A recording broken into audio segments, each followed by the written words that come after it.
అందరికీ నమస్కారం.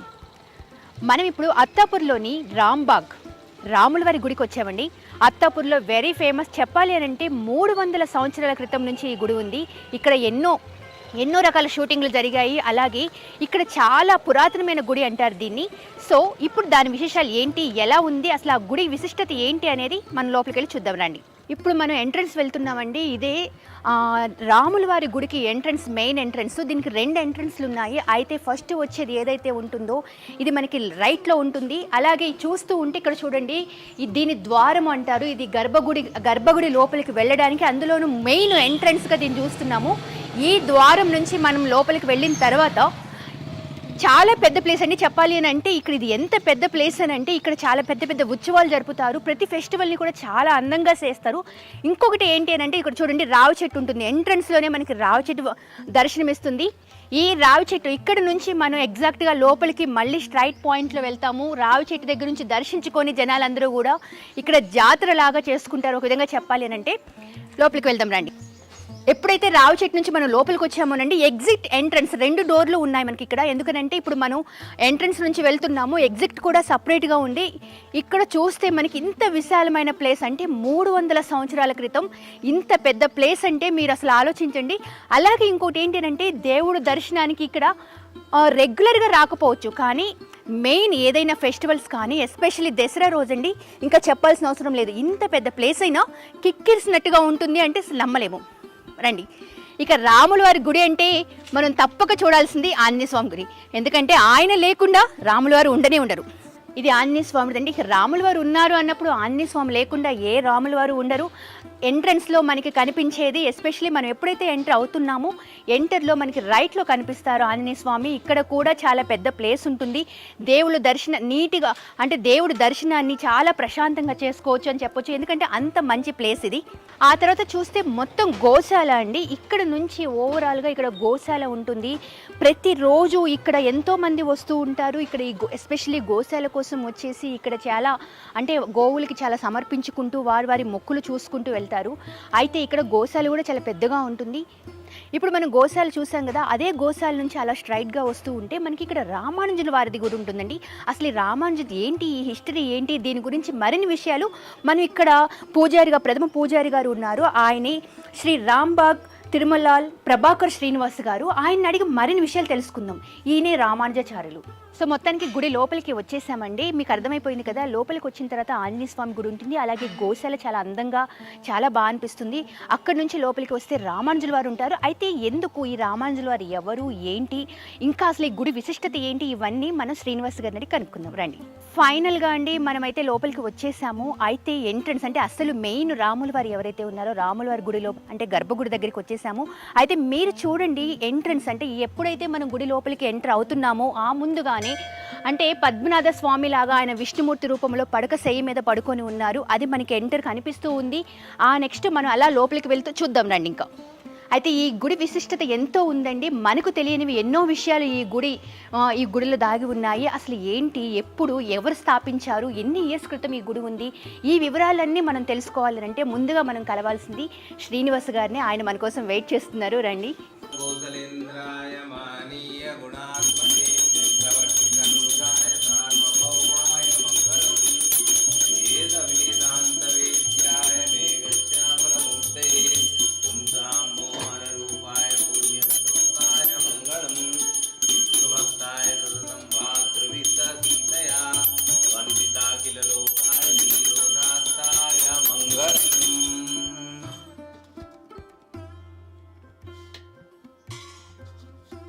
మంగళాశాసనపరై మదాచార్య పురోగమై సర్వైశ్చ పూర్వైరాచార్యై సత్కృతాయాస్తు.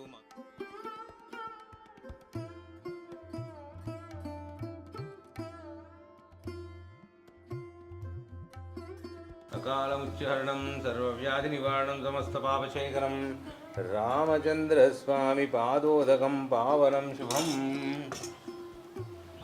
అర్చత ప్రార్చత ప్రియమేధాసో అర్చత అర్చంత పుత్రకా దుతపురన్న దుష్టర్చత అర్చత ప్రార్చత. శతమానం భవతి శతాయు పురుష శతేంద్రియాయుష్యేవేంద్రియై ప్రతిష్టతి. ఇప్పుడు మనతో పాటు శ్రీనివాస్ గారు ఉన్నారు. అసలు ఈ గుడి విశిష్టత ఏంటి, ఎలా ఉంది అని మనం మాట్లాడుకుందాం. గురువుగారు జై నమస్కారం. శ్రీరామ్. జై శ్రీరామ్. జై శ్రీరామ్. శ్రీరామ రామ రామేతి రమే రామే మనోరమే సహస్రనామ తత్తుల్యం రామనామ వరాననే. అంటే ఏమిటి అంటే, రాముడి పేరు స్మరిస్తే శ్రీ మహావిష్ణువు యొక్క 1000 నామాలు స్మరించినంత ఫలితం దక్కుతుంది అని అర్థం. అంటే రాముడి పేరు అంత పవిత్రమైనది, అంత ఫలదాయకమైనది. అలాంటి రాముడు ఇక్కడ ఉన్నారు. ఇది ఏమిటి అంటే రాంబాగ్లో వెలసిన సీతారామచంద్ర స్వామి దేవస్థానం. ఓకే. ఇది 300 సంవత్సరాల పాతది. దీనిని 300 సంవత్సరాల క్రితము నిజాం నవాబు కొలువులో ఉండే ఒక ఉత్తర భారతదేశానికి చెందిన కాయస్థ్ కులస్తులు అనమాట. కాయస్థ్ అంటే వాళ్ళు అదేది క్షత్రియ వంశస్థులు అనమాట. భవానీ ప్రసాద్ గారు అనే ఆయన నిర్మించారు. ఓకే. అయితే ఆయనకి కొన్ని జీవితంలో కొన్ని సంఘటనలు జరిగి ఆయనకి స్వప్నంలో ఈ పెరుమాళ్ళు, ఈ కింద ఉన్న పెరుమాళ్ళు, రాముడు, అమ్మవారు, ఇంకా లక్ష్మణుడు, వీళ్ళు కల్లో కనిపించారనమాట. కనిపించి మేము గద్వాల్లో ఒక చోట ఉన్నాము, మమ్మల్ని తీసుకొచ్చి ఇక్కడ ఒక గుడి స్థాపించి మమ్మల్ని ఇచ్చేయండి అని చెప్పారనమాట. అయితే ఆయన కొంతమంది సేవకుల్ని గద్వాలకు పంపించారనమాట. అక్కడ ఒక చోట నిజంగానే ఒక పరివారంలో, అంటే ఒక అర్చకుల కుటుంబంలో స్వామివారు నిజంగా ఉన్నారు. ఎవరు? ఈ కింద ఉన్న ఈ పెరుమాళ్ళు అనమాట, ఈ కింద. అయితే అప్పుడు వాళ్ళని అడిగారనమాట, ఇది ఏంటి అంటే వాళ్ళు అప్పుడు ఈ పెరుమాళ్ళ గురించి చెప్పారు. ఏమిటి అంటే ఏవైతే ఈ 3 పెరుమాళ్ళు కనిపిస్తున్నారో వాళ్ళు కేరళలో అనంతశయనం అని ఒక ప్లేస్ ఉందన్నమాట. అక్కడ తయారయ్యేది, అక్కడ తయారు చేయబడ్డారు అనమాట ఈ పెరుమాళ్ళు. వీళ్ళు పంచలోహ విగ్రహాలు అంటారు వీటిని. పంచలోహాలతో తయారు చేసింది. ఇవి అనంతశయనం అంటే అది ఎక్కడ అంటే కేరళలో అనంత పద్మనాభ స్వామి గుడి ఉంది చూడండి, ఆ ప్లేస్ దగ్గర అనమాట. అక్కడి నుంచి 700 సంవత్సరాలు అలా మైగ్రేట్ అవ్వుకుంటూ 300 సంవత్సరాల క్రితము ఎన్నో తరాలు గడిచాక గద్వాలకు వచ్చారనమాట. దాని తర్వాత ఏం జరిగింది, వాళ్ళు ఏమన్నారంటే మా భవానీ ప్రసాద్ గారికి కల్లో ఈ రాముడు కనిపించాడు, గుడి కట్టమంటున్నాడు, మేము ఈ పెరుమాళ్ళని ఇస్తే, దేవుళ్ళని ఇస్తే మేము తీసుకెళ్ళి గుడి కడతామంటే వాళ్ళు ఏమన్నారంటే దానికి ఒప్పుకోలేదు. అంటే మా పూర్వజులు అనమాట, 300 సంవత్సరాల క్రితం మా వంశస్థులు వాళ్ళు ఏమన్నారంటే మేము ప్రాణత్యాగం అన్నా చేస్తాము కానీ ఈ పెరుమాళ్ళని అయితే వదిలేదు. ఆ కాలంలో ఇంకా ధర్మం ఉండేది కాబట్టి వాళ్ళు అప్పుడు ఆయన ఏమన్నారంటే సరే మీరు కూడా రండి, మీతో పాటు మీ పెరుమాళ్ళని తీసుకురండి, ఇక్కడ గుడి కట్టిద్దాము, ఆ గుడిలో మీకు ఉందాము, మీకు అన్ని వసతి అన్ని ఏర్పాటు చేస్తాము, గుడి అలాగని చెప్పి తీసుకొచ్చారనమాట. తీసుకొచ్చి అప్పుడు గుడి నిర్మాణం ప్రారంభమైంది. ప్రారంభమయ్యి అది కొన్ని సంవత్సరాలు సాగింది. అది దీంట్లో విశిష్టత ఏమిటి అంటే ఇది ఒక నల్ల రాయి. ఇది పై నుంచి కింద దాకా ఇదంతా ఒకటే రాయి అనమాట. ఈ కింద ఇత్తడి కనిపిస్తుంది చూడండి, ఇది ఆ పైన ప్రభలు ఇవన్నీ రాయివే. ఒకటే రాయిని, పెద్ద రాయి బ్లాక్ అని తీసుకొని దాంట్లో చెక్కారు అనమాట. ఈ కింద ఇది ఉంది, ఈ కింద కనిపిస్తుంది, బేస్ కనిపిస్తుంది చూడండి, ఆ బేస్ వెనకాల కూడా రాయి ఉంది ప్లాట్ఫామ్. దాని మీద ఒకటే ఏకశిల, మోనోలిత్ అంటారు దీన్ని, దాంట్లో నిర్మించారు అనమాట. ఇలాంటి రాయి మొన్న అంటే ఈ మధ్యకాలంలో ఒక ఆయన ఎవరో రాళ్ళకి సంబంధించిన ఒక నిష్ణాతుడు స్పెషలిస్ట్ ఒక ఆయన వచ్చి అరే ఈ రాయి ఇలాంటి రాళ్ళు ఇప్పుడు దొరకట్లేదు అంటే, ఇది రాళ్ళ గురించి నాకు ఎక్కువ తెలీదు కానీ ఇది చాలా ప్రత్యేకమైన రాయి అనమాట. ఇలాంటి రాళ్లతో ఈ దేవుడి విగ్రహాలే తయారు చేస్తారు, చెక్కుతారు అనమాట. ఇదే సేమ్ డిజైన్ అమ్మపల్లి రామాలయంలో కూడా ఉందన్నమాట. అమ్మపల్లి రామాలయంలో అక్కడ ఉంది. అలాగే అదిగాక ఇంకొక ప్రత్యేకత ఏమిటి అంటే ఈ రాముడి చుట్టూ ఇక్కడ దశావతారాలు ఉన్నాయి. ఇక్కడ మత్స్యావతారము, కూర్మావతారం, వరాహ అవతారము, ఇది ఇలా అన్ని. ఇది గొప్ప అన్నమాట, దీని ప్రత్యేకత. మీ పూర్వీకులు అందరూ కూడా ఈ రామాలయ సేవలోనే మేము ఉన్నామన్నమాట. ఇప్పుడు ఏంటంటే ఆ మునుపు అంటే చాలా మంది ఉండేవాళ్ళు, వాళ్ళంతా వాళ్ళ వృత్తిపరంగా వాళ్ళు ఒక్కొక్కళ్ళు ఒక్కొక్క చోట సెటిల్ అయిపోయారు. చాలా మంది అమెరికాకి వలస వెళ్ళిపోయారు, అక్కడ ఉన్నారు. ఇప్పుడు మేము సేవ చేసుకుంటున్నాం అనమాట. ఇప్పుడు నేను బయట కూర్చున్నాను మా ఫాదర్, మేము సేవ చేసుకుంటాం. ఇది మొత్తం దీని ప్రత్యేకత. ఇప్పుడు ఈ రాముడు, అమ్మవారు, లక్ష్మణుడు, ఈ పెరుమాళ్, ఇవి మోర్ దాన్ 700 ఇయర్ ఓల్డ్ విగ్రహాలు, దేవుళ్ళు అన్నమాట వీళ్ళు. ఓకే, 700 ఇయర్స్, 700 సంవత్సరాల కంటే ఎక్కువ. అంటే కరెక్ట్ గా నిష్కర్షగా ఫలానా డేట్ అని చెప్పలేము, కానీ అప్పుడు వాళ్ళు చెప్పిన ప్రకారం ఏంటి అంటే అప్పటికే వాళ్ళు 400 సంవత్సరాల పాతది అని చెప్పారు. ఆ 400 ఈ 300 కలుపుకుంటే 700 అవుతుంది. అది వీటి ఏంటంటే అప్పటి నుంచి ఆ వేద మంత్రాలు అన్ని వింటూ చేస్తూ అలా చేసి చాలా శక్తి సంపన్నమైంది అయిపోయింది అనమాట. ఇక్కడ ఇది ఇలా నిర్మాణం జరిగింది. ఈ గుడికి అప్పట్లో ఆయన సర్కార్ దగ్గర నుంచి ఒక 43 ఎకరాలు ఏమంటారు దాన్ని, భూమి ఇప్పించాడు అనమాట. ఎవరు? ఆయన భవానీ ప్రసాద్. గుడి మాన్యం అంటారు దాన్ని. ఈ చుట్టుపక్కల ఉన్న భూములన్నీ దగ్గర దగ్గర 53-43 ఎకరాలు. ఈ వెనకాల ఏదైతే రింగ్ రోడ్ ఉందో ఆ రింగ్ రోడ్ కూడా గుడి మాన్యంలోంచి వెళ్ళింది. రింగ్ రోడ్ అవతల వైపు పూలబావి అవి ఏవో ఉండేవన్నమాట. అవన్నీ ఇప్పుడు అంతా శిథిలమైపోయి చాలా వరకు భూ ఆక్రమణలకి దానికి గురైపోయి అంతా ఇదైపోయింది అనమాట. అలా జరిగింది. ఇప్పుడు వీటి మహత్యం ఏమిటి అంటే, ఈ పెరుమాళ్ళని ఎవరైతే అపారమైన నమ్మకంతో నమ్ముకుని వచ్చి మొరబెట్టుకుని మాకు ఈ సమస్య ఉంది స్వామి, ఎలాగన్నా మార్గాంతరం చూపించండి అంటే ఆ రాముడు కొంచెం నిదానంగా చేస్తాడు, కానీ తప్పకుండా వాళ్ళ సమస్యలు పరిష్కారం అవుతాయి. ఇలాగ ఎన్నో సంఘటనలు జరిగాయి. ఎలాగంటే అది ఎవరి గురించైనా చెప్తే ఇలాగ ఫలానా జరిగిందంటే వాళ్ళ పర్సనల్ లైఫ్ చెప్పినట్టు ఉంటుంది, కాబట్టి నన్ను క్షమించాలి, నేను అది చెప్పలేను. కానీ వాళ్ళు వచ్చి చెప్పారు, అసాధ్యము అసంభవము అనుకున్న పనులు వాళ్ళ జీవితాల్లో అలాంటి మార్పులు జరిగాయి అన్నమాట. ఓకే, ఏదైనా సరే మనం మొక్కుకొని రాముణ్ణి మనసుతో మొక్కుకుంటే మాత్రం ఖచ్చితంగా ఆ పని అవుతుంది, ఖచ్చితంగా జరుగుతుంది. ఎంతో మంది అలా జరిగింది. వాళ్ళు ఎవరికి చెప్పుకుంటారు ఇలా జరిగింది అని, వచ్చి మాకు చెప్తారు ఇలా జరిగింది అని చెప్పి ఆ రాముడికి బట్టలు పెట్టడము, పూజ చేయించుకోవడము, అదో ఇదో చేయించుకుని మొక్కుబడులు చెల్లించుకుని వెళ్తారు. అలాగ జరిగింది, చాలా మందికి జరిగింది అలాగా. కాబట్టి ఆ రాముడి సేవలో మా జీవితాలు గడుస్తున్నాయి అన్నమాట. అది స్వామి, ఇక్కడ ఇంత పెద్ద అంటే ఎంత పెద్ద వారణం అంటే ఇంత పెద్ద అంటే ఇక్కడ ఎలా చేస్తారు బ్రహ్మోత్సవాలు కానీ అలాంటివి అవన్నీ కూడా? ఇక్కడ సంవత్సరానికి జరిగే ఏమేమి పండుగలు జరుపుకుంటాము అన్నది చెప్తాను నేను. ఒకటి మాఘమాసంలో వచ్చేది వైకుంఠ ఏకాదశి. వైకుంఠ ఏకాదశికి ఈ పెరుమాళ్ళని ఇక్కడికి బయట పెట్టి ఉత్తర ద్వారం పెట్టి వైకుంఠ ఏకాదశి ఘనంగా జరుగుతుంది. ఓకే, ఇంకా శ్రీచక్రం అని చెప్పేసి చాలా ఉంటాయి, దీని విశిష్టత. ఇక్కడ శ్రీచక్రం ఏంటి అంటే ఈ గుడి పైన ఉంటుంది, ఈ పైన ఉంటుంది. మీరు కొంచెం వంగితే మీకు కనిపిస్తుంది అనమాట. ఇక్కడ నుంచి అదో శ్రీచక్రం ఉంటుంది, కనిపిస్తుంది కదా. ఈ శ్రీచక్రము విశిష్టత ఏంటి అంటే, ఏదైతే పైన అంతరిక్షంలో ఏదైతే పరమాత్మ శక్తి ఏదైతే ఉందో ఆ శక్తిని మేము చదివే మంత్రాల ద్వారా అలాగ ఆవాహన చేస్తే ఆ శక్తి అంతా వచ్చి ఇక్కడికి వస్తుంది అనమాట. ఆ శక్తి సామర్థ్యాలు ఆ దేవుడికి వచ్చి ఎవరైనా భక్తులు మొక్కుకుంటే చేస్తే వాళ్ళకి అలాగా పనులు జరుగుతాయి. అది శ్రీయంత్రం యొక్క విశిష్టత. ఇక్కడ ఒక శ్రీయంత్రం ఉంది, ఆ బయట కూడా ఒక శ్రీయంత్రం ఉంది. అక్కడ కూర్మావతారం ఉంది, కూర్మావతారం మీద. ఇది మొదటి ఉత్సవం ఏమిటి అంటే వైకుంఠ ఏకాదశి, అది జరుగుతుంది. దాని తర్వాత మళ్ళీ శ్రీరామనవమి తర్వాత దాని తెల్లవారి దశమి జాతర జరుగుతుంది అనమాట. అప్పుడు పెద్ద సంఖ్యలో వస్తారు, భక్తులు వస్తారు. ఈ 2 రోజులు చాలా ఘనంగా జరుగుతుంది. ఎస్పెషల్లీ గురూజీ, అంటే ఇక్కడ అయోధ్య, మొన్న అయోధ్యలో జరిగిన స్థాపించిన బాలరాముడు, ఆ విశిష్టత ఇక్కడ ఎలా చేశారు? ఆ రోజు 22వ తారీఖున ఏదైతే అక్కడ బాలరాముడు ప్రాణ ప్రతిష్టాపన జరిగిందో ఆ రోజు మేము పొద్దున్న 4:30 నుంచి ఇక్కడ పూజా కార్యక్రమం మొదలుపెట్టాం.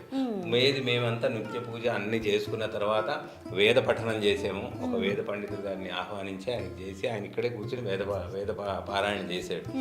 దాని తర్వాత సహస్రనామ పారాయణ అన్నీ జరిగాయి. ఇక్కడ మేము ఒకటి పెద్దది 8x12 LED స్క్రీన్ పెట్టి అక్కడ ఏదైతే కార్యక్రమం జరుగుతుందో ఇక్కడ అది లైవ్ టెలికాస్ట్ ఇక్కడ చూపించాము. మ్మ్. మ్మ్. తర్వాత మధ్యాహ్నం ఒకసారి అన్నదానం జరిగింది, ఒక 1000-1500 మందికి. ఇంకా సాయంత్రం కూడా ఒక 500-600 మందికి అన్నదానం కార్యక్రమం జరిగింది. ఆ రోజు ఎంతమంది భక్తులు జనసందోహం వచ్చింది అంటే పొద్దున్న 7:30 నుంచి రాత్రి 11:30 వరకు కొన్ని వేల సంఖ్యలో ఇక్కడి నుంచి ఆ బయట సింహద్వారం వరకు క్యూ కట్టారు అనమాట. మ్మ్. మ్మ్. అంతమంది వచ్చారు జనం. మ్మ్. అది చాలా అంటే మాకు మా జీవితంలో అది గొప్ప సంఘటన అనుకోవాలి. అవును. అంతమంది భక్తులు ఆ రోజు దర్శనం చేసుకున్నారు. అందరూ దర్శనం చేసుకుని వెళ్ళిపోతూ ఉన్నారు, ఒకళ్ళు వెనకాల ఒకళ్ళు అలా అగల. ఎందుకంటే మేము ఇక్కడ ఆపేము, ఎవరన్నా తీర్థానికి దానికి ఆగితే చేస్తే లైన్ ఆగిపోతుందని చెప్పి వచ్చి దండం పెట్టుకోవడం వెళ్ళిపోవడం అలా జరిగింది. అది చాలా ఘనంగా జరిగింది.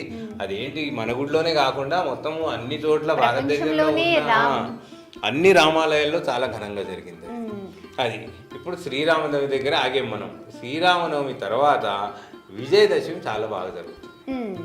విజయదశమి రోజు కూడా ఇక్కడ బయట రావణ దహనము అన్నీ జరుగుతాయి. అది ఆ రోజు కూడా భక్తులు పెద్ద సంఖ్యలో వస్తారు.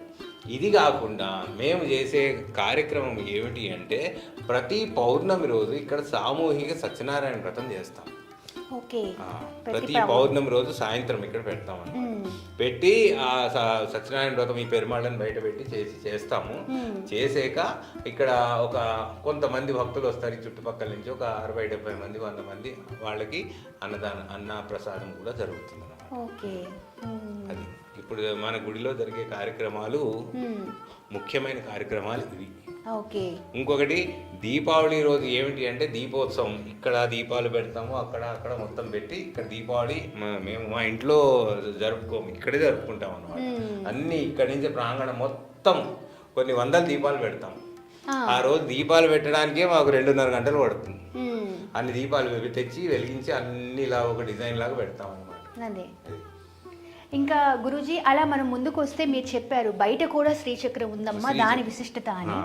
ప్రాంగణంలో మేము శ్రీరామనవమి రోజు సీతారాముల కళ్యాణం జరిపిస్తాం అన్నమాట.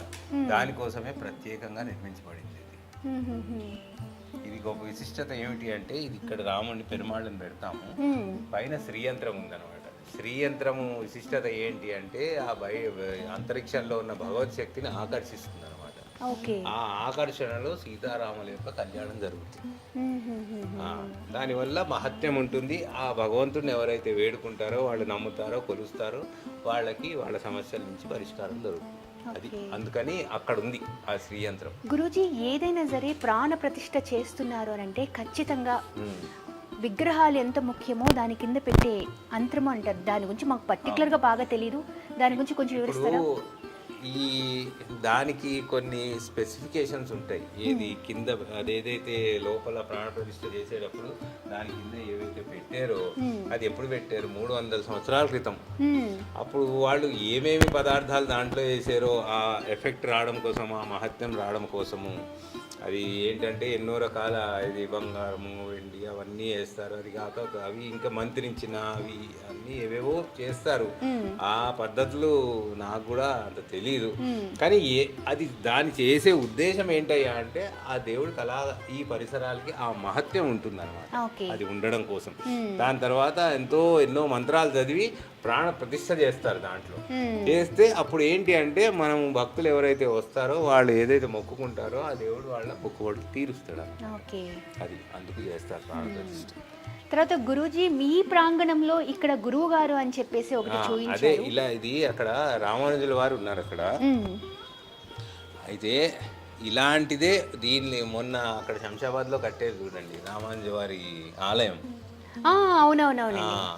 అంటే ఇది ఇక్కడ చిన్నగా ఉంది, అక్కడ చాలా పెద్దగా కట్టారు. అది ఇదొక గుడి. రోజు ఆయనకు కూడా పూజ చేస్తాం మేము. అది కాకుండా అక్కడ ఆంజనేయ స్వామి వారు ఉన్నారు. ఆయనకి అది ఏదైతే ద్వారం ఉందో ఆ ద్వారం ఎప్పుడు మేము క్లోజ్ చేయమన్నమాట. ఎందుకంటే ఇక్కడ ఉన్న రాముల వారిని ఆయన అలాగా 24 నిరంతరం కాపలా కాస్తూ ఉంటారు అన్నమాట. అలాగా అందుకని దాని విశిష్టత అక్కడ ఎదురుగుండా ఉంటుంది అనమాట. ఈ రాముల వారిది ఇక్కడ ఆంజనేయ స్వామి. గురూజీ తర్వాత ఇక్కడ బావి కొన్ని ఏళ్ల క్రితం ఉంది అన్నారు, దాని విశిష్టత ఏమిటి ఇక్కడ అసలు? ఈ బావి విశిష్టత ఏంటంటే మేము చిన్నప్పుడు దాంట్లో నీళ్ళే తాగేవాళ్ళము, దాంట్లోనే వంటలు చేసుకునేవాళ్ళు మా పూర్వీకులు వాళ్ళు. అయితే ఇప్పుడు ఆ బావిని కొంచెం పూడుకుపోయింది, పూడికి తీయాలన్నమాట. ఈ బావిలో నీళ్లు చాలా తీయగా ఉంటాయి అన్నమాట. అప్పట్లో తవ్విన బావి, అన్ని ఏళ్ల క్రితం తవ్విన బావి. ఓకే, ఆ బావి విశిష్టత అది. ఇక్కడ ఇంకొకటి మారేడు చెట్టు కూడా ఉంది. మారేడు చెట్టు ఏమిటి అంటే ఎప్పుడైనా శివార్చన పక్కన శివాలయం ఉంది కాబట్టి వెనకాల ఎప్పుడన్నా బిల్వ దళాలు కావాలి అంటే వాళ్ళు తీసుకెళ్తారు. అది ఇది ప్రాకారం అన్నమాట. ఈ దేవుడి చుట్టూ ప్రదక్షిణం చేసుకోవడానికి ఇటు నుంచి వెళ్తే అటు నుంచి బయటకు వస్తాం. రోజు మేము భక్తులకి పొద్దున్నే నిత్య పూజ నిత్య సేవ అయ్యాక తీర్థ ప్రసాదాలు ఆశీర్వచనం అన్నీ ఇస్తాము. భక్తులు వచ్చి తీర్థం ప్రసాదం అన్నీ తీసుకుని వెళ్తారు. తర్వాత ఈ కట్టడం గురించి అంటే దీనికి ఏదైనా ప్రత్యేకత ఉంది అంటారా? దీనికా, ఇది ప్రాచీన కట్టడము. దీంట్లో విశిష్టత ఏమిటి అంటే ఇదిగో ఇక్కడ పైన చూస్తారు కదా, ఇది ఒక రాయి, ఇది మొత్తం ఒకటే రాయి, ఒకటే రాయితో. ఇది ఒకటే రాయి, ఇది ఒక రాయి, ఆ పక్కన అది ఇంకొక రాయి, అది ఇంకొక రాయి, ఇది ఇంకొక రాయి, ఇది కూడా ఒక రాయిలోంచి చెక్కినవి. ఆ 300 సంవత్సరాల క్రితము ఆ రాయి బరువు ఎంత ఉంటుంది? 1 టన్ను 2 టన్నులో ఉంటుంది. దాన్ని ఎలాగ ఎత్తారు అంత పైన, అలాగ అలైన్మెంట్లో అంత బాగా ఎలా పెట్టగలిగారు అంటే అప్పట్లో అంత గొప్ప సివిల్ ఇంజనీర్లు ఉండేవాళ్ళు అనమాట. ఇప్పట్లాగా అన్నీ అది యంత్రాలు అవి లేకపోయినా కానీ అప్పుడు ఏ టెక్నాలజీ వాడారో తెలియదు కానీ అంత గొప్పగా కట్టారు అనమాట. ఇవన్నీ ఏంటి, సిమెంటు లోపల ఇనుము పెట్టి కట్టినవి కాదు, ఒకదాని మీద ఒకటి అమర్చారు అనమాట. ఇందాక మీరు దీని గురించి విశిష్టతగా చెప్పారు, అంటే ఒక స్తంభం ఉంది అంటే మామూలుగా కాదంటే దీనిలో ఇప్పుడున్న టెక్నాలజీ అని ఒక్కసారి దాని గురించి చెప్తారా? దీంట్లో ఇవి జామెట్రికల్ ఫిగర్స్ అనమాట. ఈ ఫిగర్ని జామెట్రీలో రాంబస్ అంటారు, దీన్ని క్యూబ్ అంటారు, దీన్ని పాలిగాన్ అంటారు, దీన్ని ఆక్టగాన్ అంటారు, దీన్ని క్యూబ్ అంటారు, దీన్ని ఆక్టగాన్. ఆ పైన సర్కిల్, ఇక్కడ ట్రయాంగిల్ ఉంది. ఇవన్నీ మనం చూసుకోవాలి అంటే అంత గొప్పగా ఉంటుంది అదే అప్పట్లోనే ఒక అలాగా అంత ఆలోచించి నేర్చుకోవాలంటే ఎన్నో ఉన్నాయి. ఇంకొకటి ఇవి ఏవైతే స్తంభాలు ఉన్నాయో ఈ స్తంభాలు అన్నిటినీ ఎలాగుందంటే పర్ఫెక్ట్గా ఉంటాయి అన్నమాట. ఇవన్నీ ఇటువైపు కానీ ఇటువైపు కానీ. థ్యాంక్ యూ గురూజీ, చాలా ఇన్ఫర్మేషన్ ఇచ్చారు. అంటే రాంబాగ్లో ఒక గుడి ఉంది, రామాలయం ఉంది అని చాలా మందికి తెలుసు, కానీ అసలు దీనికి ఇంత విశిష్టత ఉందా? ఇన్ని సంవత్సరాల పాత గుడి, ఎప్పటో పూర్వీకులు చేసిన గుడి ఇంత అద్భుతంగా ఉంది. అందులో మీరు చెప్పారు ఇక్కడ ఈ బావి గురించి, ఆంజనేయ స్వామి గొప్పతనం గురించి, అలాగే అసలు రాముణ్ణి మొక్కుకొని అంటే మనసుతో ఎంతో ఇష్టంగా మొక్కుకుంటే తీరని మొక్కు ఉండదు అన్నది మీరు చెప్పారు. నిజంగా ధన్యవాదాలు మీకు, మీ విలువైన సమయాన్ని కేటాయించినందుకు. జై శ్రీరామ్, జై శ్రీరామ్.